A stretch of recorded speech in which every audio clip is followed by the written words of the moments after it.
Hello, everyone, and welcome to This Week in Fantasy Baseball. I'm John Coe, joined by my co-host Patrick Fitzgerald. In this episode, we are going to go over our regular season awards. Now, these are not your normal baseball awards. These are related to fantasy baseball, so we do care about wins when we talk about best pitchers. But before we get into the little ceremony, Patrick, how are you doing? Hey John, I'm doing pretty well, enjoying the playoff baseball. Looking forward to watching Yankees Sox game 3 after we finish this up. And yeah, fantasy season ended decently, I'd say. I ended up finishing second in my OC and just inside the overall cash spot, so 27th. So I was like Nice. right inside the top 1%, which was a really cool finish. It wasn't the highest I'd been all year, but I was pretty happy with the results. So yeah, it was a cool season. I had a really good team, so that was fun. How are you? Nice. Yeah, I'm doing all right. The Twins fired their manager, so the first in a long line of dominoes I expect for that team this offseason. Playoff baseball has been pretty fun to follow. The Sox Yankees game is funny in that they've got two rookie pitchers that they're resting all their hopes on in Game 3, winner take all. So that's exciting. Yeah, my fantasy season didn't go as hot as I was hoping it to. But nonetheless, still had fun. I finished ninth in my dynasty league for the second year in a row, and I guess the funny thing about ninth is that they have the worst. We do a lottery for the first pick in the first year player draft. Last year I Hmm. was ninth, and I finished first in the lottery, so I got to pick Roki Sasaki, which we all know how that turned out. But I also this year finished ninth, and I'm going to have the worst odds again in the lottery. So here's the hoping I somehow luck into the number one pick again. But yeah, other than that, Dynasty has been okay. I was first, and then I dropped all the way to ninth over the course of a couple agonizing months. As pretty much all my Mm. players either succumbed to injury or realized that they weren't very good at baseball. Well, that's the thing about Dynasty, right? It never stops. There's not really an off season, is there? Exactly. Yeah. Now I get to make some fun decisions about, am I going to keep some aging veterans or am I just going to blow it all up and try to get some young guns onto the team? Maybe you'll get another good pick. Maybe the odds will be in your favor again. Exactly. I'm going to need to brush up on my 2025 draft class to really know who are the people to target in that draft next year. Yeah, exactly. Well, before we get into the rest of the episode, just a reminder, you can follow our podcast on Twitter at ThisWeekPL. Send us your fantasy baseball questions at thisweekplpod@gmail.com. Lastly, make sure you subscribe to or follow the podcast on whatever streaming platform you listen to. We're on all of them, Spotify, Apple Podcasts, YouTube. Wherever you listen, make sure you follow us and leave us a five-star review if you enjoy the show. All right, like I mentioned, we are going to be doing some fantasy baseball awards, five categories, basically best hitter, best pitcher, best reliever, best late round pick, the biggest non-injury disappointment from the season, and then in a personal one, the best or worst fantasy move that we both made this year. So a lot of fun categories here, and I guess we should preface best fantasy pitcher is kind of more related to starters, and then we're going to obviously talk about relievers. But yeah, starting with best hitter, I think the top three that we got here is pretty obvious. Aaron Judge, Cal Raleigh, and Shohei Ohtani. I think all three of them could easily be front runners for this award. But Patrick, in your opinion, who this season was the best hitter in terms of fantasy results? Yeah, I think it would have to be Judge just because of the power, right? The power and average combo is kind of unprecedented, honestly. He led the league in batting average by a wide margin and popped over 50 homers. And obviously, with Raleigh, you got crazy power. With Otani, you get great power speed. While Judge just kind of chips in with the speed, but I think the overall profile just makes it has to be Aaron Judge. I mean, 331 average, career high, career low strikeout rate. He missed a couple games, right, with the arm injury, but other than that, I mean, he was just an absolute anchor for your team, contributing across the board. 250 combined runs and RBIs to go with that excellent batting average. So I think it's got to be Judge for me. Yeah, as much as I want to say it's Cal Raleigh doing it from the catcher spot, um, you know, it and it is kind of impressive that he's able to do that at a pretty low, pretty high ADP, I should say. I guess low ADP technically. But the average there is just the thing that kind of maybe swings me towards Judge. 331 versus 247. That's just a really big difference. And Shohei, I mean, Shohei had a great year as well, but I think having only 20 stolen bases is maybe what maybe puts Judge a little over him, because Judge had 12, right? So it's not like he had no stolen bases. He still was kind of chipping in that category. Shohei maybe chipped in a little bit more, but is that going to make up for the fact that his average is 50 points lower than Judge? His even though he had 9 more runs, he had 13 fewer RBI. I don't know. It's kind of an interesting conversation. I think Judge is just a complete package, and I think that's what probably puts him as the number one guy for me as well.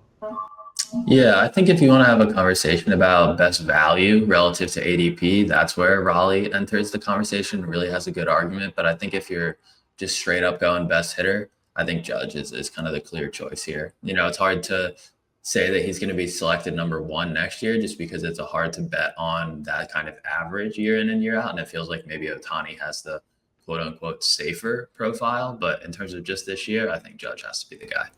Yeah. It is surprising, though, out of these three that he has the fewest homers. And yet, we're kind of talking about how he's got the ultimate power average combo. But yeah, it is kind of weird to see that Judge is not leading the league in homers. It's surprising that that's happening, and yet we are kind of saying he's the best hitter. Yeah, he didn't quite get to the same heights as the other guys, but I think if you're picking who you think's gonna have the most home runs next year, it feels hard to bet against Judge. Yeah. In terms of some honorable mentions, Juan Soto, clearly really solid player this year, 715 plate appearances, 263 average, 120 runs, 43 homers, 105 RBI, and 38 stolen bases. We talked about Soto a couple weeks ago, how he was basically sacrificing ratios for more power. The speed was kind of a nice thing that he's kind of discovered this season. Unfortunately, the Mets going to Mets. It wasn't enough to get them into the playoffs, but nonetheless, a really good season for Juan Soto for his first season in Queens. Yeah, I mean it was incredible. Didn't take the shape you expected, right? With the steals being so high and the batting average being a little bit worse, but all categories contributor and definitely making a case to be in the top 5 conversation next year. Yeah. Jose Ramirez with another 30-40 season this year, 30 homers, 44 stolen bases, chipped in with a 283 average, 103 runs, and 85 RBI. The 85 RBI is probably the thing that just holds Ramirez back from being really a top 3 guy. Otherwise, all those other numbers are pretty solid. Right? He's obviously not getting to 50 homers, but the sheer number of steals that he has is pretty impressive. It's just that this is a really unfortunate Guardians team that just cannot get on base for him to bat them in, and yet they still finished as the AL Central champions this year. Somehow they do it. It wasn't enough to get them through this playoff series, but they just find a way, and J-Ram's obviously a huge part of that. You hope they can build around him a little better next year, but I don't know. I guess the offense has nowhere to go but up, but I'd really like to see them make some additions before I have any more confidence in it. Yeah, I'm skeptical that they're going to make any progress in the offensive department because it's the Guardians and they don't like spending money. Yeah. And then Kyle Schwarber, just a great year from him, 56 homers, 132 RBI, all for the DH position. So finished with more homers and more RBI than Shohei Ohtani. So there's probably not an argument that he's the better util only guy just because of Ohtani's contributions everywhere else across the board. But nonetheless, just an incredible year from Schwarber. Yep, going to be super interesting to see where he signs, and obviously it'll be fun to watch him for the Phillies in the playoffs. I don't think anybody earned themselves more money this year than maybe Kyle Schwarber. I mean, he just had an absolutely insane contract year. Yeah, really solid for him. I do kind of hope the Phillies just re-sign him because that's gonna be a good team. He's gonna be very interesting to see where him and Kyle Tucker both end up this offseason. Yeah.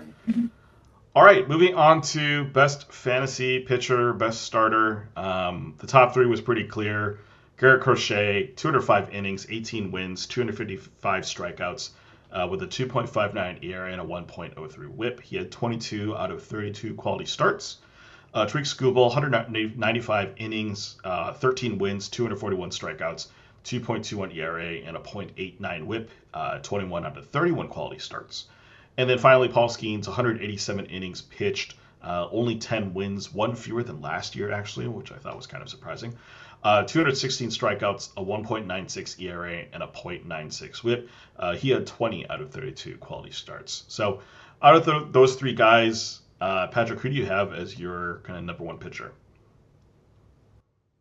It's close, honestly. I thought at first that I'd be like 100% Skubal, but honestly, Crochet with the few more innings, right? And he obviously had a lot of wins. Not that, that's necessarily in his control, but 5 more wins, 15 more strikeouts, 10 more innings. And the ratios are slightly worse though, right?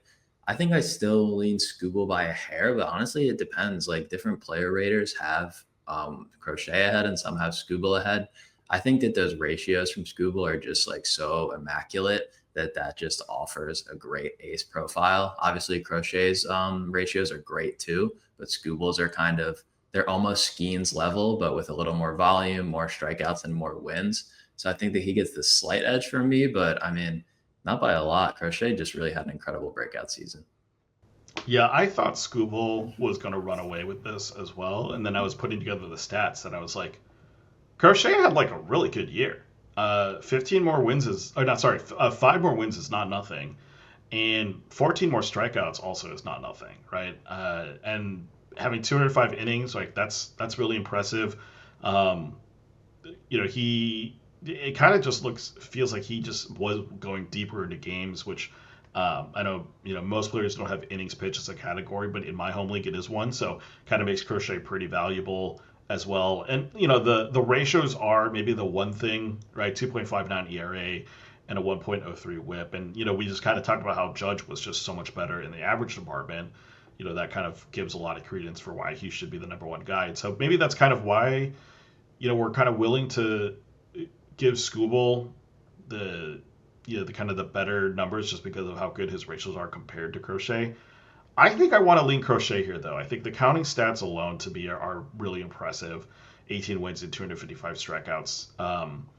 And I think the part that made it a little impressive for me was that he's a lefty playing in Boston. Like, maybe that means that he is able to limit some of the homer damage, but we all know how well righties do in Boston because of the Green Monster there, and the fact that he's able to kind of limit some of this damage as a lefty, I think is really impressive.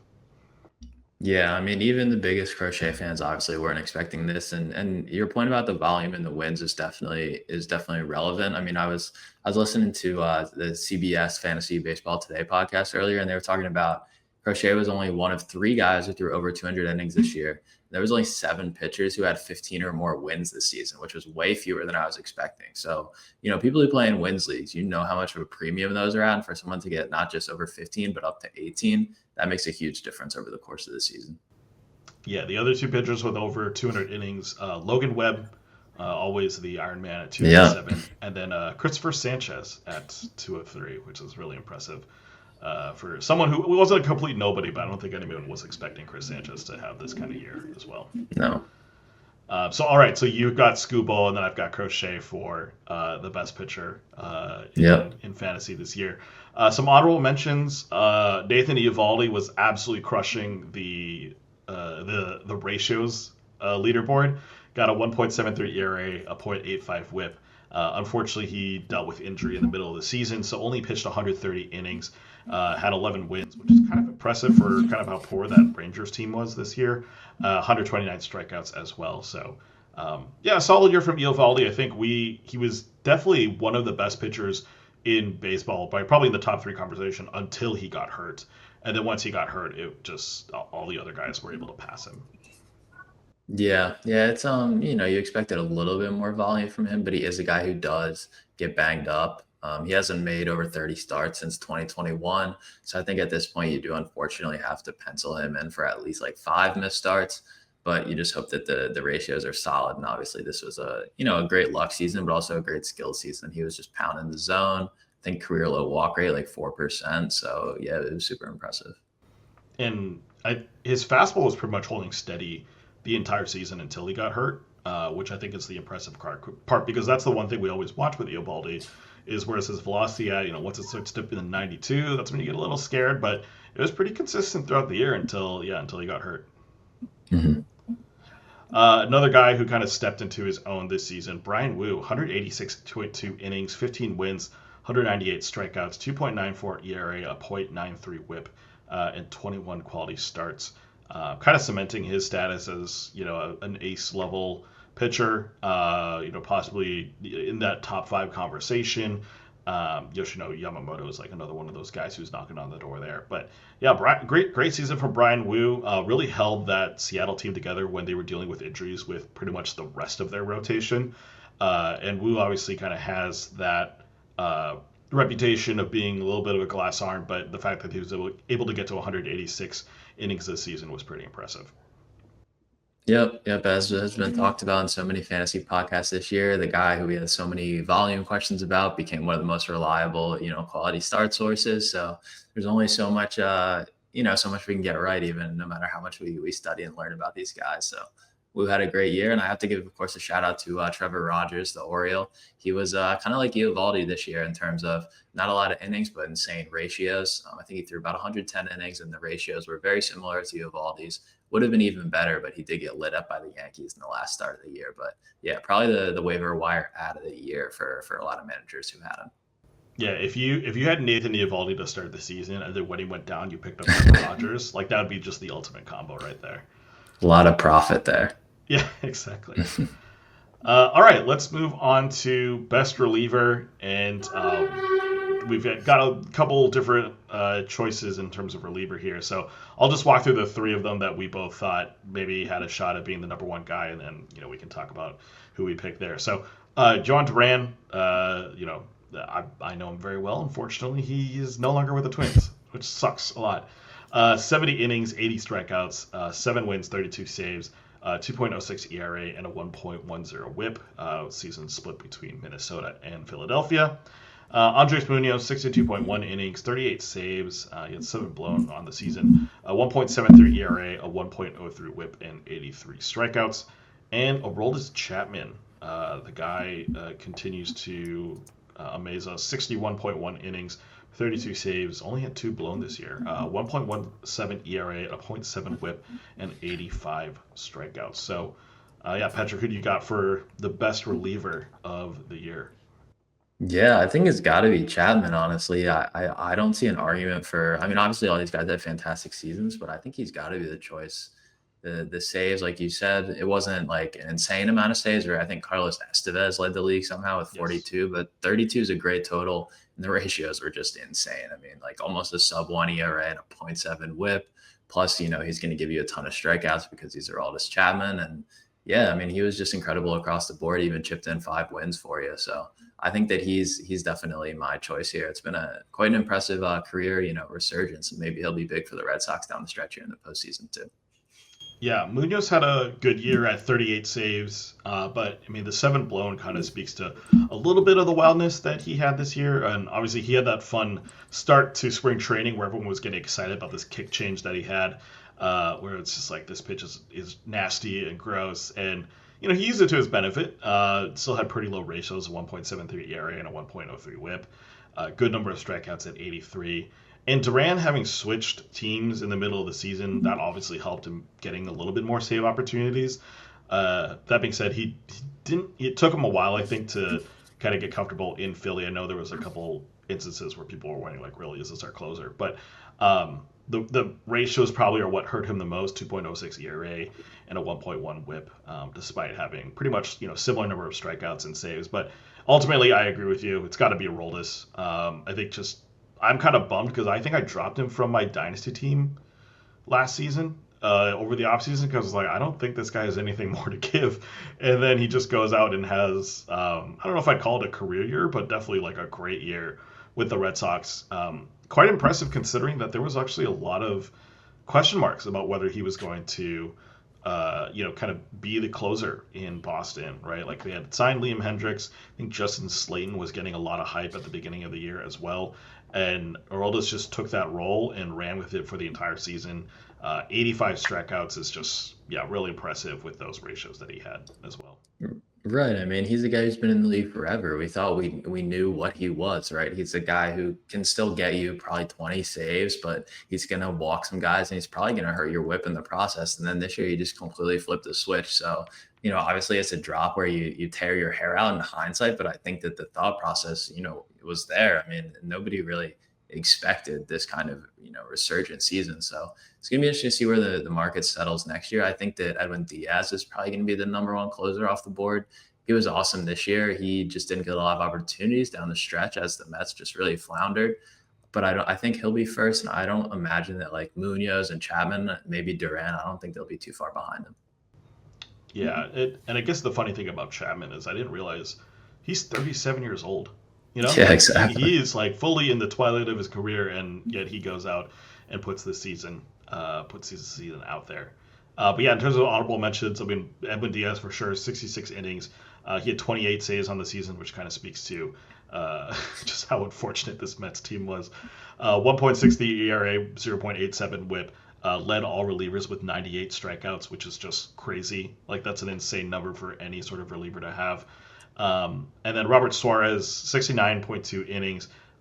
He had 40 saves, 50 blown, 2.97 ERA, a .9 WHIP, 75 strikeouts. I guess impressive for him was that he had a mid-season trade. Mason Miller joins his team, and the Padres were like, "Nope, Robert Suarez is our closer. I know we just got the guy who's got the most electric stuff, but we're going to stick with Suarez as a closer, and Mason Miller, you're more of our fireman, eighth inning role." And that's going to be a very interesting battle to look at in spring training. If they're going to stick with Suarez next year, or if Mason Miller is going to take over that role, or if they switch Mason Miller to the rotation. That's the other interesting thing.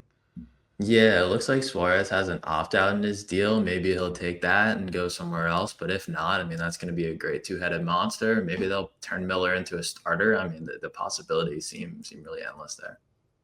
Yeah. But yeah, great year from Suarez. Just really reliable. And I mean, the knock against him is just always going to be the ERA. That's just never been good compared to every other reliever. That's probably what hurts him from being one of those top three guys. But regardless, just really good year from him. Right. He had that stretch. I'm looking at it right now in the game logs where he had a 0 ERA. It looks like until April 27th. So he had like, what is that, 11 scoreless outings to start the year. And it's like, okay, maybe he's just going to be insane. And then he did give up a run, but then it was six more scoreless outings. Then he gives up 5 earned runs on May 12th. So all the regression just kind of hit him at once. Yeah, which I mean, hey, that's not bad if you get to avoid those random just 1 run games. It's just like, oh, we'll just get it all out in 5 runs in 1 game. Yeah, I guess just depends, right? If it's a weekly or whatever, that might a lot of your week. But if it's a roto, you don't really care. You just kind of take it as it comes. Exactly. Yeah. All right, we are going to move on to the best late round pick. So we kind of set this arbitrarily as an ADP greater than 200. So just kind of an arbitrary number there. But we both kind of went with 3 different guys here. So yeah, Patrick, who do you have as kind of your top guys under pick 200? Sure. So mine is a very tight range of right after 200. I know your guys are going to get a little deeper, but this pocket right here, I used RotoWire OC ADP. So keep in mind, these are no IL leagues. So that does matter in terms of drafting injured guys, which one of these guys was. But first one's Nathan Eovaldi, who we just talked about a few minutes ago. Obviously emerged as an ace from this 204 ADP. I think he's always kind of in like the 175 to 225 range. And seemingly, seemed to be just kind of a solid middle rotation arm, and then obviously broke out this year. And then pick 206, Byron Buxton, obviously outfielder for the Twins, 542 plate appearances, which by his standards is a full season, 264, 327, 551 / 97 runs, 35 homers, 83 RBIs, 24 steals. So just an insane season for Buxton, showing the promise that we hoped we'd see from him, as a top prospect who's just struggled to stay on the field a little bit. And then this was one of the best injury discounts in the NFBC type leagues, and that's Zach Neto, shortstop for the Angels. He was right behind Buxton, ADP 207. So like I said, great range. Neto's season was cut short at the end by injury, but in between the injuries, it was 554 plate appearances, of a 257, 319, 474 slash, 82 runs, 26 homers, 62 RBIs, and 26 steals. So he was threatening 30-30 if it wasn't for the injuries, and the other categories were just kind of decent. But yeah, he's really emerging as a power speed stud at the loaded shortstop position. So those are the three guys, right after 200, obviously, but just outside that group that definitely broke through this season. Yeah. Yeah, I'm kind of annoyed that I didn't list Buxton in my top 3 players, as I definitely should have. Yeah, great year for him. Just a couple stolen bases shy of the Twins' first 30-30 season. But yeah, great year. 542 plate appearances is insane. I can't believe he got to that amount. He's probably going to, be a top 10 MVP finish or something like that, which is going to net him more money, which is impressive. The 83 RBI is just a really annoying thing because the Twins are awful and no one got on base before him. So I think he was also batting leadoff for a good chunk of the season as well. So yeah, it's I wish there was more counting stats with him, but yeah, an incredible year from him. And Zach Neto for sure. I think we probably had this conversation a bunch of times already, but feels like he is very much knocking on that top 5 shortstop door right now, right? Like being in the conversation with Bobby Witt, Lindor. Seager's still maybe in that conversation a little bit. Maybe. I don't know who else might be in that. Yeah, you got Gunnar and Ellie. Maybe Bo Bichette will get up there, but probably not quite that high. Right. Yeah, but regardless, like he is fully in that conversation of like, does this guy deserve to be one of the top 5 shortstops drafted? Like, is he going to be a top 3 round sort of guy? And yeah, I think Neto is. He's still young too, which is kind of incredible. Like he could very easily have his first 30-30 season next year, assuming everything works out for him health wise. Yeah, 100%. All right, well, my guys, I had George Springer with an ADP of 243, and mine is based on NFBC, which is what Fangraphs has. But Springer had 140 games, a 309 average, 106 runs, 84 RBI, 32 homers, and 18 stolen bases. Just the absolute definition of a comeback year for Springer after some pretty tough years in Toronto. Yeah, this is just a really impressive showing from him. Essentially like a top 30 hitter performance from Springer. So he really turned it around. We've talked about him a bunch of times on the podcast already. So yeah, really great season from him. Geraldo Perdomo, which I don't think we actually talked about a lot. He had an ADP of 430. He finished 9th among shortstops in homers. He had 20. 4th in runs at 98 runs. He was 1st in RBI, which is kind of impressive, had 100. 9th in steals at 27, which kind of speaks to just how many steals most shortstops have. And then finished 6th in average with a 290 average, which is really impressive. It really just kind of speaks to how deep their shortstop position is there. But Perdomo eventually kind of ends up as the second best shortstop in 5x5 leagues in terms of roto. He started in the 9-hole in the first week of the season, then it got moved to the top of the order and just didn't stop producing. He was consistent every single month. He had like a little bit of a dip in August and September, but it really wasn't that bad of a dip either. So just really consistent numbers from him overall. And then I had to throw another pitcher in there, Matthew Boyd, an ADP of 323. Almost 180 innings this year, 31 games started. He had 14 wins on that Cubs team, 3.21 ERA, 1.09 WHIP, and 154 strikeouts. Really consistent throughout the season as well. He had 17 total quality starts. He only gave up more than 3 earned runs in 7 starts in this season. Really good, just kind of bounce back year, I think, for Boyd. And even though the strikeout numbers aren't incredible, just the fact that he was available the entire season, finished as like a top 30 starting pitcher, is just really impressive for a guy that just a couple years ago we didn't know if he was ever going to really pitch again in the majors. Yeah, awesome bounce back for Boyd. I definitely wish that I had him this year. I was interested in him last year. I believe he was on the Guardians, and he came back in like August or September and had some nice starts. And I remember, picking him up for some streams down the stretch, and he was on my radar coming into this draft season, but I guess just kind of slipped by. So bummed to miss out on him. And Perdomo, yeah, man, he might have been the biggest ADP value. I mean, he was a waiver ad in, most of the leagues that we play. Obviously, deeper leagues, he was maybe drafted, but I mean, he just had honestly a superstar season, like a 7 WAR season, and the Diamondbacks have him on a 4-year, $45 million contract that starts next year. And so just a great bargain for them. And honestly, I mean, it might be a little crazy to say after 1 year, but like seems to be like an underrated superstar almost in terms of not necessarily fantasy, but just real life. He's a everyday shortstop, runs the bases well, and obviously can and now is really unlocking some stuff with the bat. So yeah, it's been quite the jump for him. Super cool to see. Yeah, he just won't have the power as other elite shortstops. That probably just makes him maybe out of that top five conversation that we were having with Zach Neto.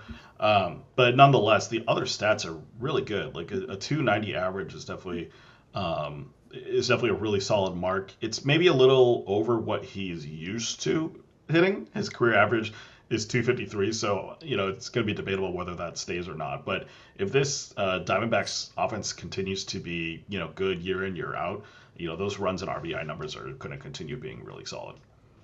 Right, and I guess we'll see. Obviously, he's going to be close to the top of the lineup, but we'll just see, where exactly he ends up to see if it's going to be more of a run or RBI driven type profile.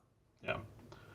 All right, next, maybe not an award that anyone wants to get, but biggest non-injury disappointment. I think both you and I had some different names on here, but yeah, just generally wanted to avoid guys who are out for the entire season because of injury. So Yordan Alvarez, unfortunately, you are not eligible for this award. But I mean, sure, like guys picked up injuries here and there that kind of dealt to some of the demise of their season. So we let those guys in. But yeah, if you were out for a season, obviously we weren't going to include you in this list. But yeah, Patrick, who did you have for kind of your disappointing player of the season? Yeah, I went with some really highly drafted guys here. Obviously, you could have, pitchers like Aaron Nola and Bailey Ober who really hurt your ratios and were drafted like just inside the top 100. But I went and set my sights a little higher here. The first one is Jackson Merrill. He was injured. I think he maybe had 2 IL stints this year, but he still played 115 games with 483 plate appearances, slash 264, 317, 457. So pretty pedestrian slash line with 59 runs, 16 homers, 67 RBIs, and the big one, only 1 steal. So he, really didn't come close to earning that 26 ADP. He was, I think, outside the top 200 on most player raters. Obviously, the average and the steals took a big step back. The power, he kind of went on like a little power surge to end the year and salvage that aspect of it. But overall, a disappointing season. Obviously, he was great last year as a age 21 season, so he got pumped up the boards. Probably a little too much steam, unfortunately. Fell back to earth this year. He'll be a guy that's really tough to value next year, I think. It's hard to say if the speed's going to come back or not, just because he wasn't a burner in the minors. And also, some of the injuries, I think, was making him less likely to run. So it's going to be a tough grade for the offseason.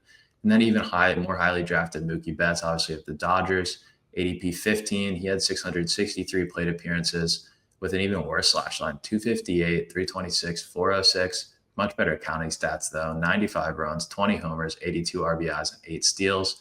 I think he was around like 80th or so on the player rater. So not a total dud, but not what you hoped for. Just the ratios were pretty poor, and the power was a little bit less. He had that weird illness in coming in the Japan series, so that could have been affecting him all year, maybe. So maybe sort of an injury, but yeah, pretty disappointing season from Mookie for sure. Yeah, for Merrill, and we talked about it already. The lack of stolen bases is just going to be the part that I don't know how to evaluate, because he looked on track to be a consistent 2020 guy, and just doesn't look like that might be in his future anymore. Well, we'll have to see. But I feel hesitant to really draft Merrill next year unless he drops to the 5th or 6th round. Just because I don't think I want to invest a high enough pick in him, and I feel like there's still some helium around him, even with this poor of a season. But yeah, nonetheless, just a really big disappointment. And Mookie, yeah, just kind of, I wouldn't say it's start of decline. I think it could have just been a bad year for him. Obviously, the runs are still really solid at 95. You just kind of wish there was better in the better ratios for him. Only if what is this, like a 732 OPS, right? That's just about league average, and you don't draft Mookie in the end of the first round, beginning of the second round to just be an average baseball player, right? And so I think that's what makes this disappointing, is that essentially he's first or second round investment, and the returns he has are just kind of they're nothing impressive. Yeah, I think fortunately the Dodgers offense obviously offers him a spectacular floor, so I will be interested in the buy low depending on the price. And Merrill, I agree. I think I'm going to shy away. He just has one of those scary swing happy approaches that I am, really reluctant to lean into.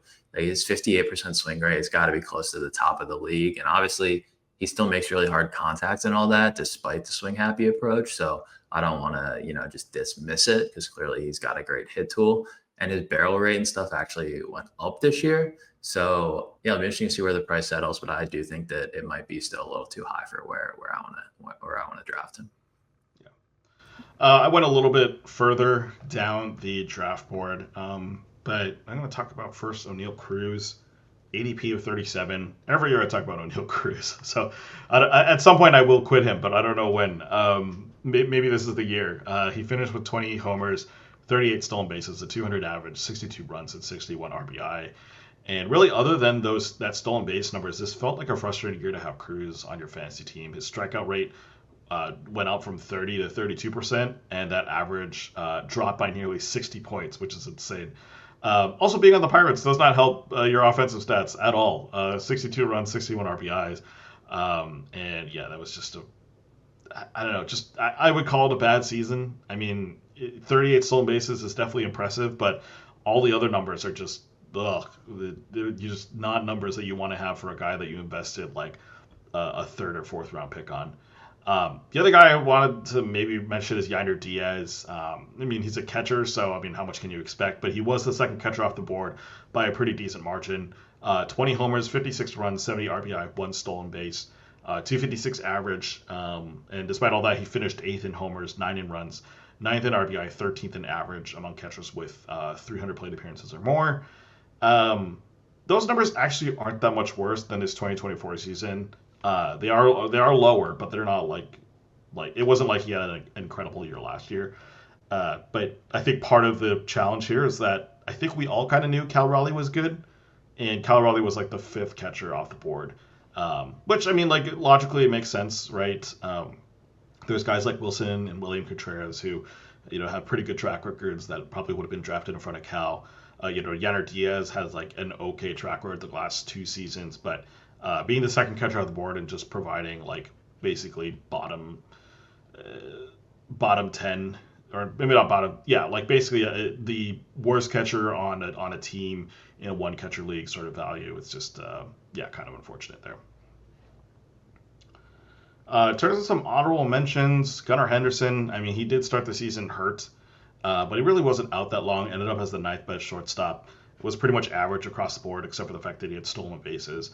Otherwise, not a very special season. And then Kyle Tucker, as I mentioned, he was kind of dealing with injury throughout the year. After a really strong start to the season, like his slugging was above 500 for pretty much the entirety of the first half of the year up until July. It just wasn't the same in the second half of the year. Ended up only with, I think, 22 homers, and he had a really good stretch to start the season. Felt like he was a shoo-in for another 30-30 year, and then just kind of fell apart as kind of the injuries took their toll. Yeah, I thought about including Gunnar too. He was like slightly higher drafted than Mookie and finished slightly higher. So I think the disappointment level was pretty similar. The steals were great, but the power drying up was really concerning. And then obviously the Orioles offense took a huge step back around him. And yeah, Gunnar Diaz, he's a guy who always scares me. I mean, compared to Gunnar Diaz, Jackson Merrill, it has a patient approach. I mean, Gunnar Diaz literally swings at everything, and it's hard to believe in a catcher that swings at everything to maintain a good batting average. Like I guess Salvi has done it for, a few years in his prime, but it's hard for me to really have a lot of faith in. And O'Neill Cruz, yeah, really disappointing season. The Pirates, I mean, I think they were last in the league in home runs by like 30 or something. Just an absolutely anemic offense. But at the same time, he seems like a guy that's always going to be drafted like close to the top 50. So I don't expect that to change too much. The power speed upside is still there, but it kind of seems like he's trending more in the direction of like a Luis Robert fantasy wise, as opposed to like someone who's on the up and up like Tatis was or Ellie De La Cruz or somebody like that. Yeah, I didn't include this in my worst pick or worst fantasy move of the year, but I traded Brent Rooker and Clay Holmes for O'Neill Cruz. And at first, it felt like a terrible decision. And then it kind of worked out because Brent Rooker ended up not having a great year, and Clay Holmes the Mets just didn't want to use him in an effective way for fantasy baseball. So I ended up trading like two ineffective players for one ineffective player. So kind of all worked out in the end. And I guess Cruz still was able to pitch in the stolen base category. Yeah, that was the crazy thing is how much he was running, but it was kind of like you needed him to really return any value just because everything else was really rough. Yeah. I mean, taking a step back, like Gunnar Henderson, right? So 17 homers, 30 stolen bases this year, 85 runs, 68 RBI. Obviously, all those numbers are lower than last year's numbers except for stolen bases. Those went up by 9. Average kind of stayed around the same, 281 versus 274 this season. Like, where do you think you've got Gunnar next year? Is he a first-round talent, or are you going to wait on him a little bit, if you can even wait on him? Yeah, I think maybe like pick 15. So, like the turn in a 15-team league or early second round in a 12-teamer. I don't think the power drop off is completely real. I think that he's still a 30 homer bat, but he was flashing like he could be a 40 homer bat last year. So I don't know if that's quite in the tank anymore. But yeah, I think that the 30-30 type potential is still there. So it's maybe like similar to a Lindor type profile, but Lindor is just more stable. So I think that I would probably prefer someone like Lindor to Gunnar. And then obviously you have like Bobby Witt and Ellie still ahead of him at the shortstop position too. Yeah. Yeah, the hard hit rate was about the same, 54% versus 49%.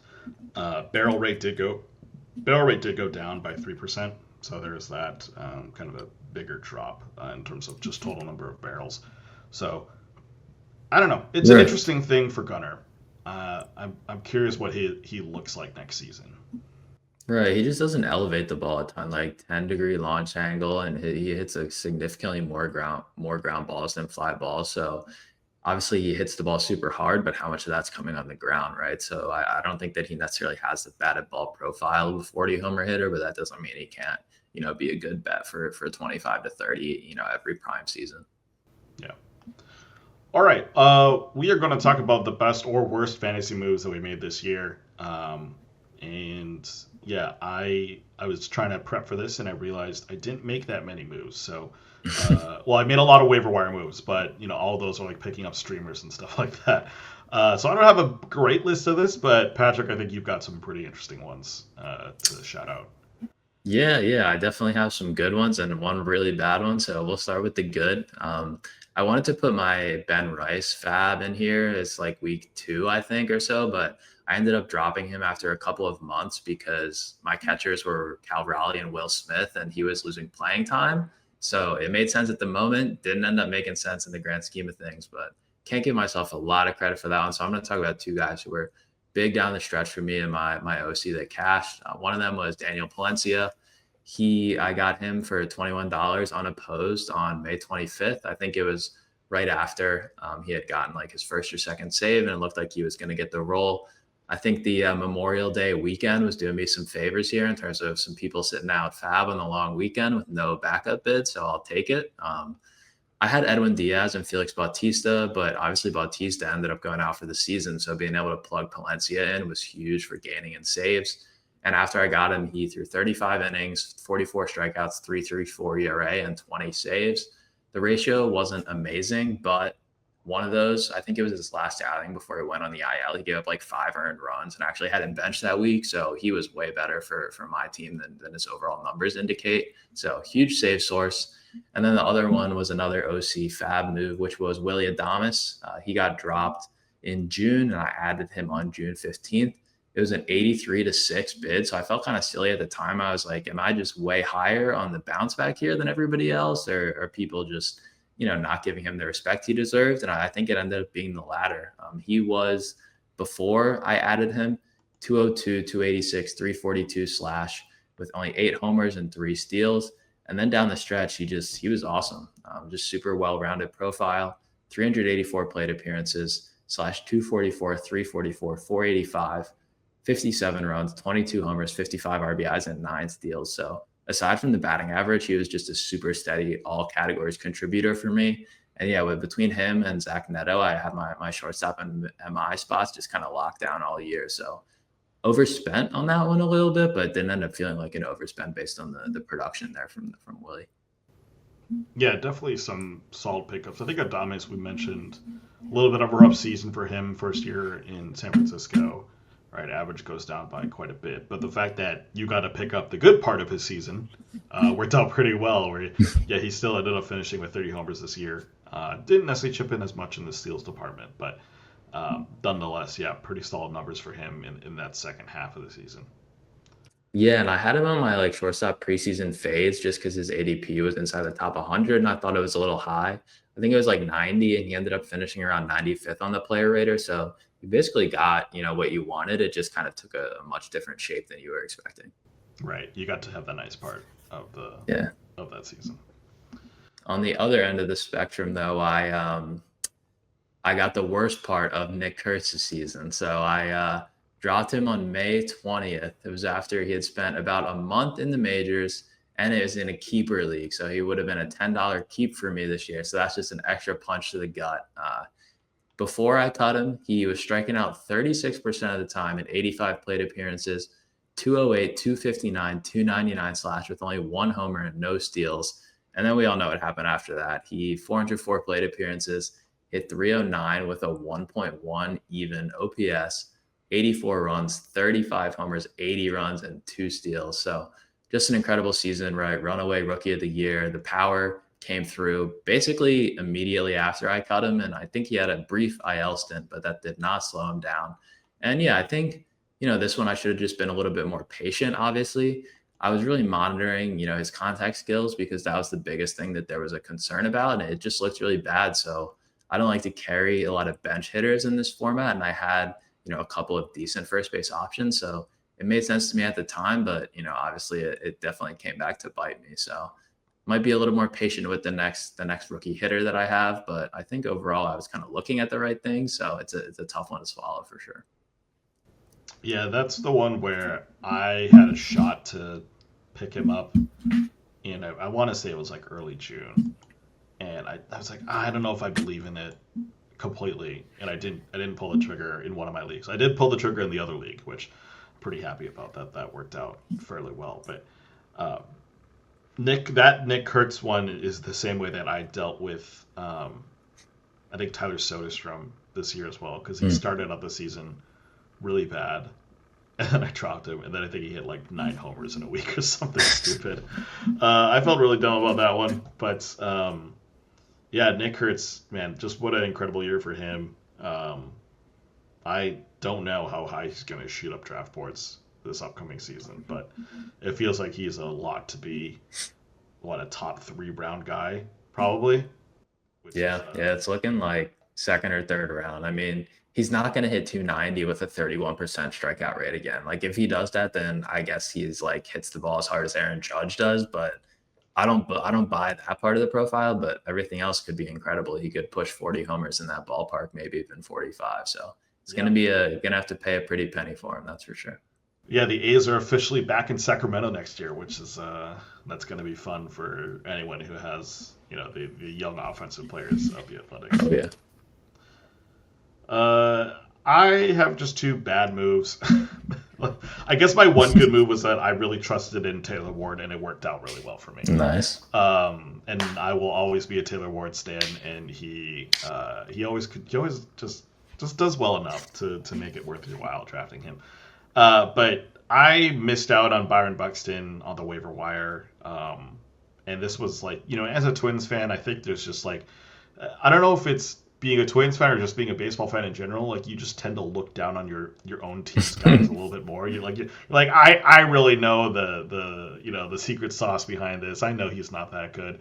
But yeah, I really had a opportunity to pick him up. I think it was in like early May in my home league, and I just couldn't pull the trigger on it. Granted, at the time my outfielders were Aaron Judge, Kyle Tucker, and Taylor Ward. So I was like, I don't need a 4th outfielder. I don't need but still have a util spot, right? Like, it's still filled out with someone, and I just didn't think I had the need at that point. But honestly, sometimes with baseball, like, it really doesn't matter what your roster need is, right? Like if you have a guy you want to pick up and you believe in the the process, like just pick him up. You'll find a spot for him on your roster. And it was a daily league too, so like I could have easily found a place to start Buxton. So that was unfortunate. And then the other one was maybe holding on to Zach Wheeler in Dynasty.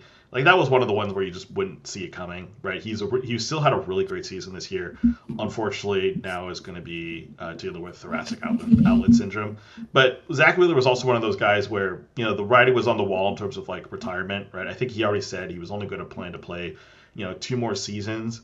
And I really the idea of like having really good season from Wheeler, like he was just lights out, a top 10 pitcher for pretty much the entire season that he was healthy. And so in the end, like it wasn't necessarily a bad move, but I think just with dynasty baseball in general, like sometimes you just have to be willing to take the current sacrifice, so to speak, or you take the hit early in order to kind of succeed late.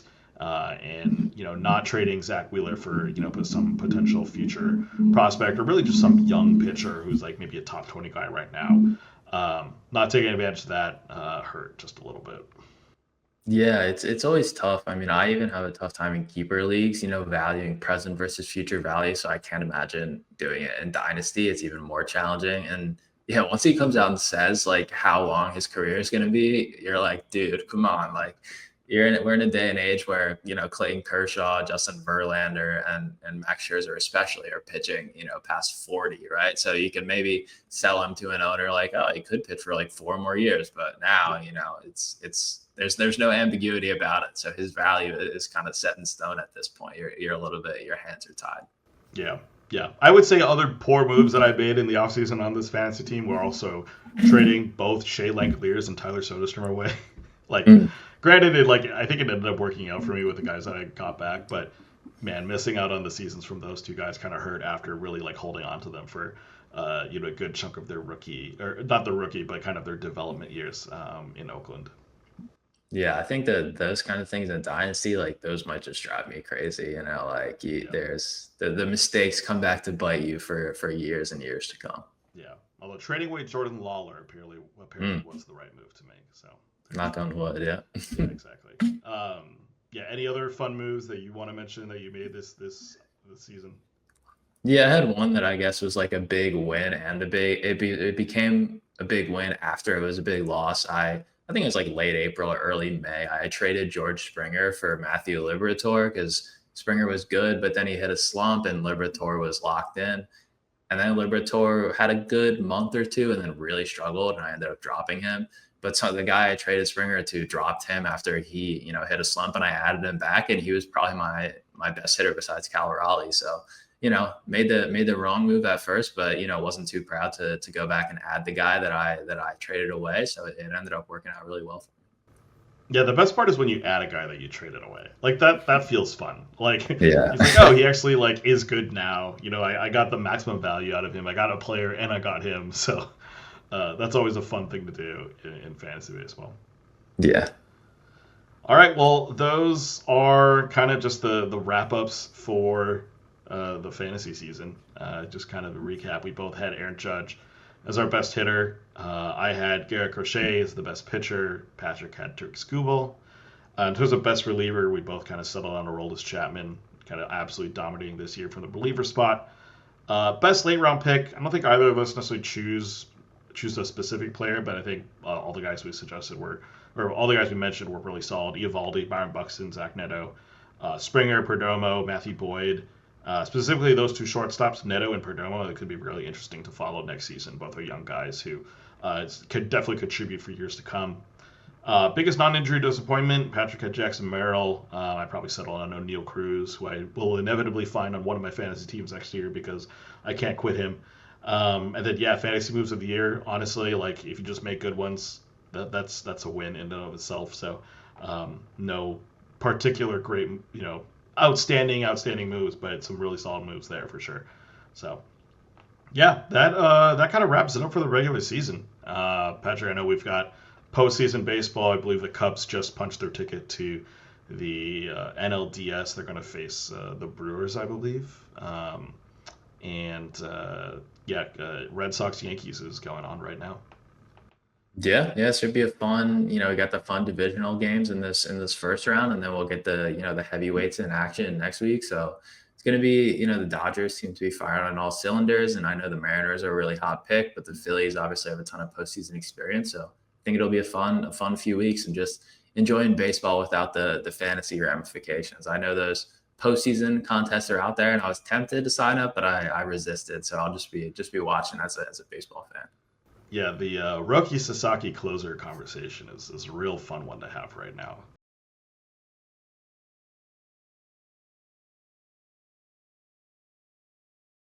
Categorized as a curveball, but that thing is just the drop on that's nuts. Yeah, it's crazy. Yeah. Well, anyways, hopefully you are also enjoying the postseason. I'm not sure when we'll be back for our next episode. We are going to have off-season episodes, but yeah, the podcast schedule is going to be a little bit of a flux as we kind of settle into the off-season. But you can find any sort of updates for us on our Twitter at thisweekpl. If you have any comments or questions, send them to us at our email at thisweekplpod@gmail.com. You can find myself on Twitter at the John Cuh. You can find Patrick at pfitzgerald_99. If you haven't done so already, please subscribe to the Pitcher List podcast feed on Apple, Spotify, YouTube, wherever you listen to your podcast. Leave a 5-star review if you enjoy the show. And lastly, sign up for Pitcher List Pro. By doing so, you can join us in the Discord, get advice from all the fantasy experts and writers over there. Obviously, a lot of postseason talk going on right now in the Discord, but going to be plenty of off-season talk as well. We're going to be doing mock drafts throughout the off-season, so definitely check in on those as that content comes out. But yeah, that is going to be all for this season of This Week in Fantasy Baseball. We'll be back sometime in the next month or so, I'm sure, with another episode of the podcast. But for Patrick, I'm John, and we'll see you in the next one. Later, everyone.